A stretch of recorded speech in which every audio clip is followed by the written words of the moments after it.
এক স্কুলের এক স্যার ক্লাসের সমস্ত শিক্ষার্থীদেরকে উদ্দেশ্য করে বললেন, বাবারা তোমরা বলো তো পদ্মা সেতু কোন নদীর উপরে অবস্থিত? শিক্ষকের এই কথা শুনে ক্লাসের সমস্ত শিক্ষার্থীরা এক বাক্যে উত্তর দিল, স্যার পদ্মা সেতু পদ্মা নদীর উপরে অবস্থিত। পদ্মা সেতু যে পদ্মা নদীর উপরে এইরকম তোমাদেরকে কে শিখিয়েছে?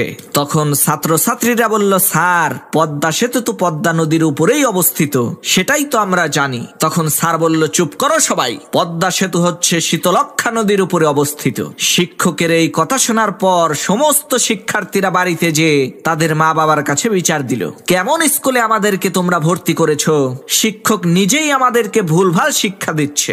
সে ক্লাসে এসে বলছে পদ্মা সেতু নাকি শীতলক্ষ্যা নদীর উপরে অবস্থিত। ছেলে মেয়ের এই অভিযোগ শুনে পরের দিন ক্লাসের সমস্ত শিক্ষার্থীর মা বাবা হেডমাস্টারের রুমে এসে উপস্থিত হয়ে নালিশ করা শুরু করলো, স্যার আপনি আপনার স্কুলে কেমন শিক্ষক রেখেছেন যে ছোট ছোট বাচ্চা ছেলে মেয়েদেরকে ভুলভাল শিক্ষা দিচ্ছে?